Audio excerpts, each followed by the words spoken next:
Buenas noches. Buenas noches. Mi nombre es Sebastián Torres Gallo. El nombre de compañera es Mayeli Becerra. Y hoy les vamos a presentar la etapa 4 de métodos y metodologías, presentado a Nancy Milena Pedraza Ávila. Somos estudiantes de la Universidad Nacional a Distancia de Colombia. Hoy vamos a analizar la siguiente pregunta. ¿De qué manera el análisis crítico del discurso contribuye a mostrar elementos ideológicos y políticos dominantes en los discursos sociales? Bueno, esta pregunta es muy interesante para nosotros, desde una visión que portamos cada uno. Nosotros, por lo general, iniciamos una fundamentación de pensamiento desde que nacemos hasta cuando vamos creciendo y lo vamos desarrollando mediante los entornos sociales. Pero, ¿esto qué tiene que ver con el análisis crítico del discurso? Pues que esto nos contribuye a que cada uno tiene una forma de pensar y analizar. Por eso, muchas veces nosotros como personas coherentes, buscamos que esto se manifieste. Nosotros, en la parte del discurso, contribuimos a mostrar diferentes pensamientos ideológicos, políticos dominantes en los discursos sociales. Muchas veces nosotros como personas buscamos que el entendimiento, que lo que nosotros portamos, que los problemas que nosotros presentamos sean mostrados. Y es muy importante esto para que todos nosotros nos entendamos. Una vez el análisis crítico del discurso contribuye a mostramos los elementos ideológicos que pensamos, que manifestamos, bajo quién, sobre quién estamos gobernados. Hoy en este momento somos gobernados por un gobierno izquierdista, pero muchos han dicho que ha sido por los gobiernos, que por los discursos, que por lo que hablan, que por lo que dicen, que por lo que comparten, que por lo que manifiestan. Pero esto es muy dificultante, porque muchas veces nosotros como personas, como personas independientes de pensamiento, muchas veces nosotros no entendemos por qué diferentes elementos ideológicos afectan la parte política, dominan la comunidad y los discursos sociales muchas veces son manifestados todos estos elementos a la hora de un discurso, a la hora del entendimiento, a la hora de entender, a la hora de apreciar. Por eso, muchas veces es dificultante, por ejemplo, cuando estamos realizando la siguiente manera y cuando estamos evolucionando un pensamiento, ¿no? Es por eso que muchas veces nosotros como personas buscamos contribuir y mostrar diferentes elementos ideológicos, políticos y humanitarios del discurso social. Cuando nosotros hablamos frente a alguna persona tenemos que saber cómo interpretar o cómo decir algunas palabras, ya que muchas veces algunas palabras pueden tener un doble significado y debemos entender muchas veces esto. Nosotros como a dirigirnos a un discurso sabemos quién puede hablar y quién, y cómo pedir el voto de la palabra, cómo saber, cómo contribuir a mostrar todo esto. Por eso, en resumidas, al responder la pregunta, el discurso sí contribuye a mostrar los diferentes elementos. ¿Cómo lo hace? Obviamente con nuestras expresiones, lo que manifestemos, las políticas que plasmemos y los dominantes que nos vemos ante un discurso. Muchas veces esto se ha visto mal, otras veces se ha visto bien. En los discursos sociales muchas veces nos vemos visto oprimidos por algunas palabras o por otras formas de cómo nos expresamos. Pero muchas veces creemos que la opresión no lleva a nada bueno. Por eso sabemos como personas que como entendimiento, que como seres buscamos llegar a un punto donde seamos tomados en cuenta, donde el discurso, aparte de ser un método de opresión, también sea un método ideológico democrático, que como políticos lo utilicemos democráticamente, como futuros psicólogos, esto lo demostremos como un beneficio más no como una opresión. Que como dominancia utilicemos muchas veces nosotros el sentido de la vida referente al discurso y a qué contribuye a mostrar elementos ideológicos, sí, políticos también y dominantes de los discursos sociales también.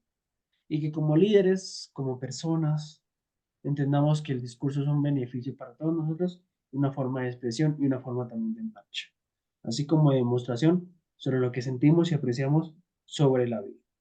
Por eso doy el paso a mi compañera Yerly para que complemente la respuesta a esta pregunta. Muy buenas noches. Gracias, compañero Sebastián, por tu intervención. A continuación, bueno, ¿de qué manera el análisis crítico del discurso contribuye a mostrar elementos ideológicos políticos dominantes en los discursos sociales? Bueno, pues primero que todo, como que yo me quise enfatizar como que en qué es el análisis crítico del discurso.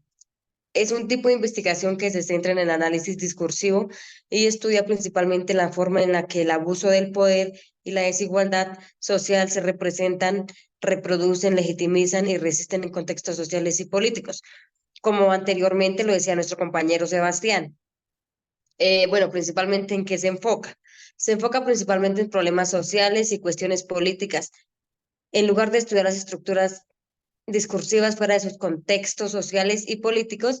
Ese análisis de problemáticas sociales es usualmente multidisciplinario en lugar de describir estructuras discursivas, más bien como que trata de explicar en términos de su propiedad de interacción social y especialmente pues en la estructura social. Quise hacer unos ejemplos. El primero es la identificación de estrategias retóricas.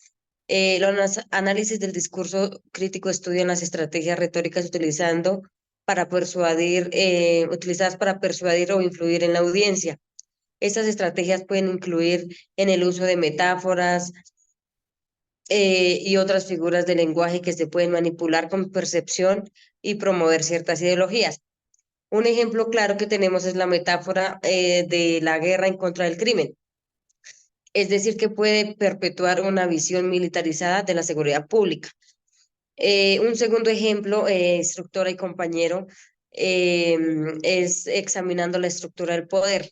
Este se centra en cómo el discurso sostiene o desafía la estructura del poder, analiza quién tiene el control y sobre el discurso, quiénes son los hablantes, los autorizados y a quién vamos, en este caso, quiénes serían los silenciados. Esto puede mostrar cómo ciertos grupos dominantes mantienen su poder a través del control del discurso. Un tercer ejemplo es revelando la naturalización de ideologías. Pues como ya sabemos muchas veces, las ideologías se representan como naturales o de sentido común. Es decir, que pueden desenmascarar como ciertos discursos pueden hacer que las ideologías específicas aparezcan normales o también inevitables.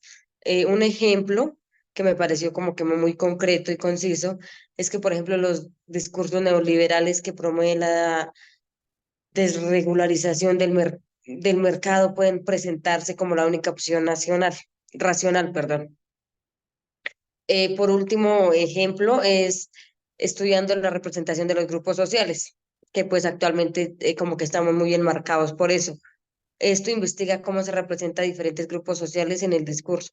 Esto incluye la identificación de estereotipos, prejuicios y marginalización.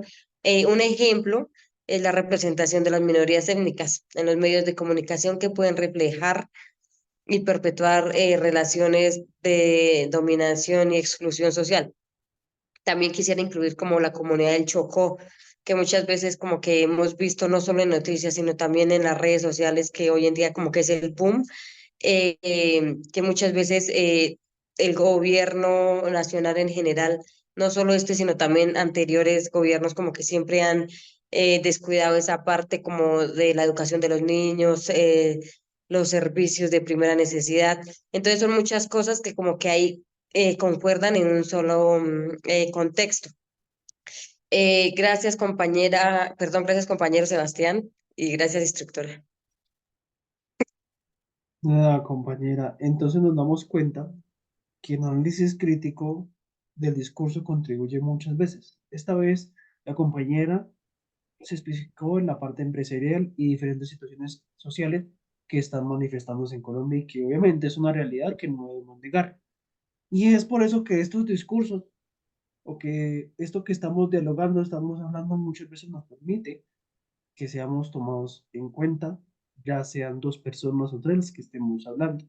Y por eso nosotros como futuros psicólogos, y gracias a la materia de psicología política, nos estamos instruyendo en este tipo de conocimientos para poder entender Correcto. qué tan favorable es el discurso y las múltiples herramientas que nos ofrece. Así, de manera analítica, entenderlo y ir disminuyendo, desmenuzando qué tan benefactorio es para todos nosotros. Doy las gracias por la atención a todos y buenas noches, tutora, Gracias, compañero. participantes. Muchas gracias.